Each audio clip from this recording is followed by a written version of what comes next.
ሰላም ጤና ይስጥልን የግልጽ እይታ ቻናል ቤተሰቦቻችን፣ ዛሬ አንድ አስፈላጊ ጉዳይ እንመለከታለን። ቻናሉን ሰብስክራይብ እና ላይክ በማድረግ ቤተሰብ እንድትሆኑ በአክብሮት ጋብዛለሁ። ቻናሉን ስለምትደግፉም አመሰግናለሁ። የአሜሪካ ጦር ማዕከላዊ ዕዝ ኢራን እንድትደራደር ጫና ለመፍጠር አጭርና ኃይለኛ የጥቃት ዘመቻ ለማካሄድ እቅድ ማዘጋጀቱ ከተሰማ በኋላ ኢራን አዲስ ማስጠንቀቂያ አውጥታለች።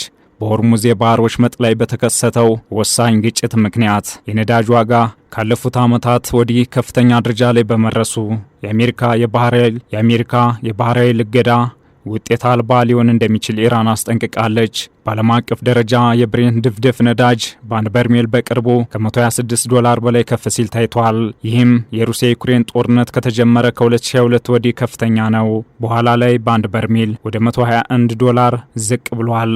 ያም ቢሆን ግን የአሜሪካ የነዳጅ ዋጋ በ4 ዓመታት ውስጥ ከፍተኛ ጭማሪ አስመዝግቧል። ይህ ጭማሪ የመጣው የአሜሪካ ጦር ግጭቱን ለማስቆምና ቁልፍ የንግድ መስመር የሆነውን ሆርሙዝ እንደገና ለማስከፈት የአሜሪካ ጦር ማዕከላዊ ዕዝ እቅድ መንደፉን የአክሲዮንስ ዘገባ ማመላከቱን ተከትሎ ነው። የኢራኑ ፕሬዝዳንት መስዑድ ፔዜሽኪያን የአሜሪካ የወደብ እገዳ ሊከሽፍ እንደሚችል ተናግረዋል።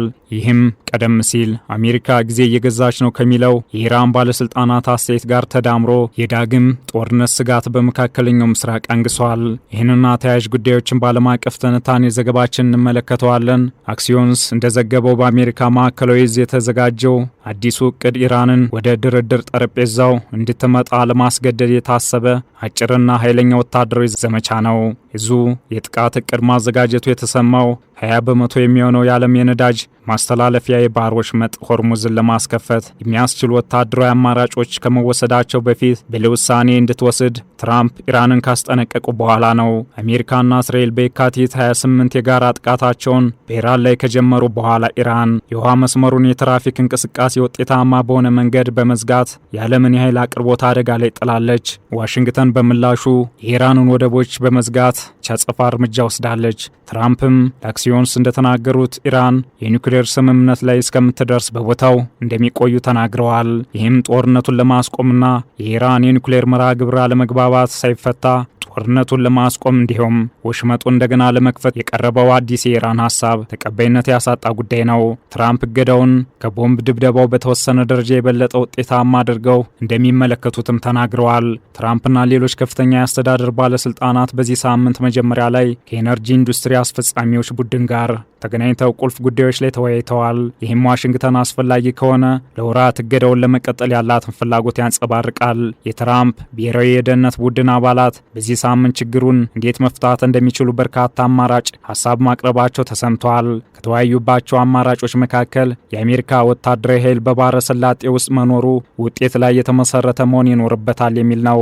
ያ ማለት አሜሪካ ዳግም በኢራን ላይ ጥቃት የምትፈጽም ከሆነ ከአሁን ቀደሙ ጥቃት የበለጠ አውዳሚ መሆን አለበት ማለት ይሆናል። የአሜሪካ ዛቻና ማስፈራሪያ ከዲፕሎማሲያዊ መንገዶች መቋረጥ ጋር ተዳምሮ በሁለቱ ሀገራት መካከል ያለውን አለመተማመን እያሰፋው ነው። ይህም ሰፊ ጦርነት የመፈጠር እድልን ይጨምራል። ተስፋ የተጣለባቸው ንግግሮች መቋረጥ ኢራን የኒውክሌር ማበልጸግ ስራዋን በከፍተኛ ፍጥነት እንድትቀጥል ሊያደርጋትም ይችላል። ይህ ደግሞ አሜሪካና እስራኤል የኢራንን የኒውክሌር አቅም ለማዳከም ወታደራዊ እርምጃን እንደ ብቸኛ አማራጭ እንዲያዩት ሊገፋፋቸው ይችላል። በሊባኖስ ሂዝቦላ፣ በየመን ሁቲና በኢራቅ የሚንቀሳቀሱ የኢራን ደጋፊ ቡድኖች በአሜሪካ ንብረቶች ላይ የሚያደርሱትን ጥቃት ሊያጠናክሩም ይችላሉ። ውጥረቱ በጨመረ ቁጥር በዓለም አቀፍ የነዳጅ ገበያ ላይ ከፍተኛ መናወጥ ሊፈጥር ይችላል። በተለይም በባህረ ሰላጤው የሚደረጉ የንግድ እንቅስቃሴዎች ላይ የሚፈጠሩ የጸጥታ ስጋቶች የዓለም አቀፍ የሸቀጦች ዋጋን የበለጠ እንዲንር ሊያደርጉ ይችላሉ። የዓለም አቀፉ የኤነርጂ ኤጀንሲ ኃላፊ ፋቲ ቢሮል በፓሪስ በተካሄደው ኮንፈረንስ ላይ ዓለማችን ከፍተኛ የኢኮኖሚና የኤነርጂ ፈተና እያጋጠማት ስለመሆኑ ተናግረዋል። ምንም እንኳን ኢራን የዋጋ ጭማሪና የስራ አጥነት በመኖራቸው ምክንያት ምንዛሬው አዲስ ዝቅተኛ ሪከርድ ቢያስመዘግብም በሰላማዊ ድርድሮች ላይ አሁንም ግልጽ አቋም አላሳየችም። እንዲሁም የኢራኑ ፕሬዝዳንት መስዑድ ፔዜሽኪያን የአሜሪካ እገዳን ለመክሸፍ መቃረቡን የተናገሩት በአንጻሩ አሜሪካ ይከሽፋል ከሚለው የኢራኑ ፕሬዝዳንት ፔዜሽኪያን መግለጫ በተቃራኒው ለረጅም ጊዜ እንደሚቆይ ገልጸዋል። የእገዳ እርምጃውን በጣም ውጤታማ እንደሆነ ይገልጻሉ። ይህም ብቻ ሳይሆን ትራምፕ የኢራን የኒውክሌር መርሃ ግብርን ያላካተተ ስምምነት ተቀባይነት እንደማይኖረው ገልጸዋል። በየካቲት 28 በአሜሪካ እስራኤል ጥቃት አድራሽነት የተጀመረው የኢራን ጦርነት ዋነኛ ጉዳይ የኢራን የኒውክሌር መርሃ ግብር ነው። ይህም ብቻ ሳይሆን ባለፈው ዓመት ሰኔ ወር የተደረገው የ12 ቀናት ጦርነት ዋነኛ ግቡ የኢራንን የኒውክሌር መርሃ ግብር ማክሸፍ ነው። አሁንም ቢሆን በኢራን በኩል ያለው ቁርጠኝነት ያ ነው። ኢራን የኒውክሌር መርሃ ግብሯን በስምምነት አሳልፋ ከመስጠት ዳግም ጦርነትን ትመርጣለች። የኢራን ጠቅላይ መሪ አያቶላ ሙጅተባ ኻሜኒ ሐሙስ ዕለት ኢራን የኒውክሌርና የሚሳኤል አቅሟን እንደ ብሔራዊ ሀብት እንደምትጠቀም ወቁልኝ ብለዋል። ኢራን የፋርስ ባህረ ሰላጤና የሆርሙዝ ወሽመጥን ማስተዳደሯን እንደምትቀጥልም የበላይ መሪው ተናግረዋል። ቴህራን የአሜሪካ ወታደራዊ ኃይል በሌለበት የቀጠናውን ደህንነት የማረጋገጥ ያላትን ብርቱ ፍላጎትም አንጸባርቀዋል።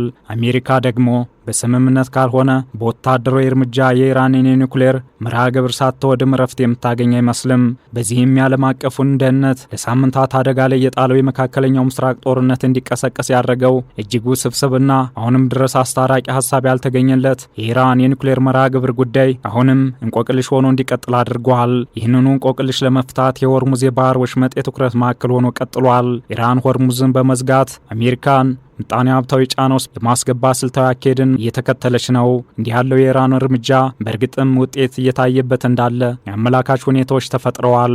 ከፖለቲካ አልፎ አውሮፓን በሙሉ የሚነካው የዶናልድ ትራምፕና የጀርመኑ ቻንስለር ፍሬድሪክ ሜርዝ የቃላት ጦርነት መነሻውም የኃይል አቅርቦት ቀውስ ነው። የሆርሙዝ የባህር ወሽመጥ በመዘጋቱ ኢኮኖሚያዊ ጫና ውስጥ የገባቸው አውሮፓ መሪዎች ትራምፕን መተችታቸውን ቀጥለዋል። ቻንስለር ፍሬድሪክ ሜርዝ አሜሪካ በኢራን እየተዋረደች እንደሆነ ከተናገሩ ከጥቂት ቀናት በኋላ የአሜሪካው ፕሬዝዳንት ያጸፋ ትችታቸውን ሰንዝረዋል። ፕሬዝዳንቱ የአሜሪካን ወታደሮች ከአውሮፓ እስከ ማስወጣት የደረሰ ዛቻ ያሰማውን መቃቃር የፈጠረው ኢራን እየወሰደች ያለው ስልታዊ አካሄድ ውጤት ነው። አሜሪካ ደግሞ የኢራን ወደቦች ላይ እገዳ በመጣል አስቀድሞ የከፋ ቀውስ ውስጥ የሚገኘውን የኢራን ኢኮኖሚ ማድቀቋን ቀጥላለች። በእርግጥ የአሜሪካ ማዕከላዊ ዛጭርና ኃይለኛ የጥቃት እቅድ ነድፍ ያለው ማለቱ ኢራንን ወደ ድርድር ጠረጴዛው እንድትመጣ ለማስገደድ ወይስ ኢራን የኒውክሌር መርሃ ግብሯን በስምምነት አሳልፋ ከመስጣት ዳግም ጦርነት የመምረጥ አቋሟን የሚያረጋግጥ የሚለውም ወደፊት የሚታይ ይሆናል። ዓለም አቀፍ ትንታኔ ዘገባውን ስናዘጋጅ ሲቢኤስ ኒውስ፣ ሮይተርስና አልጀዚራን በዋቢነት ተጠቅመናል።